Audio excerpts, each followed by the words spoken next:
The mission of the Hope is dedicated to improving the physical, emotional, and spiritual quality of life for all those affected by heart disease.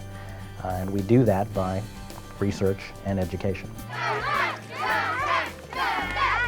Well, the Take Heart programs encompass Kids Take Heart, which is an elementary school program, focuses on 3rd and 5th graders. And the components of that are anatomy of the heart, fitness, nutrition, and self-esteem and goal setting. So if we can teach kids early on how to formulate good habits, we feel that can relay into healthier adults. To keep your blood vessels clear, you need to get up off the couch, and instead of eating ice cream, you could get frozen yogurt. And you could eat vegetables instead of candy and apples and stuff like that.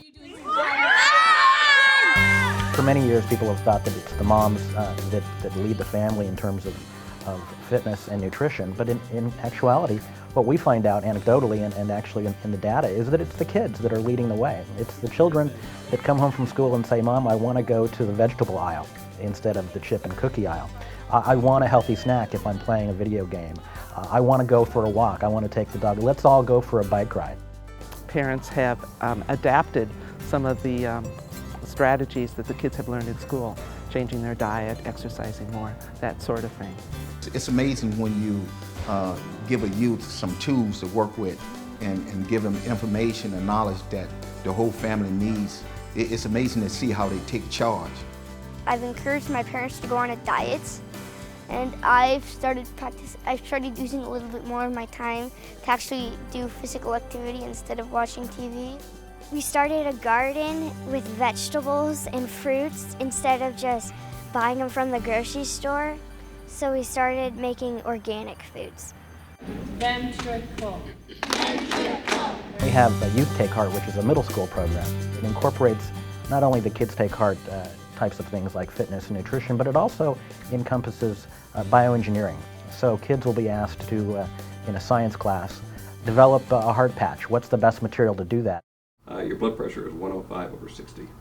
I think it's very important to educate women on heart disease because heart disease is often so undetected in women.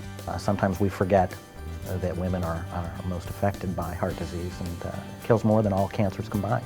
Women have an almost threefold higher risk of heart disease compared to the risk of breast cancer. One of our important programs is Women Take Heart. Women terribly underserved don't always seek out this information. So we're out in the communities dealing with and interacting with women primarily and those that are at risk for heart disease. And so we're teaching them fitness and nutrition opportunities and stress release, yoga, meditation. There are so many things that are so preventable and people don't know it.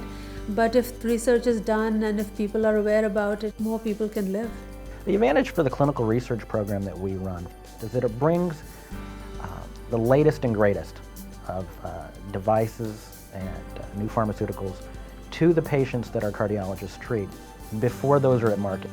Over the past 10 years, there's been a roughly 35% reduction in the risk of mortality from cardiovascular disease in the United States.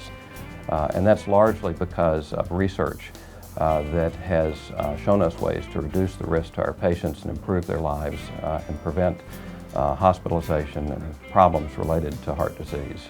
In the words of our founder, Dr. Lester Savage, the most important thing is to keep people out of the operating room in the first place, to keep them from becoming patients. That's what we do at the Hope. There is hope. There is hope. There is hope. Hope for more survivors. The Hope Heart Institute. That's my hope. There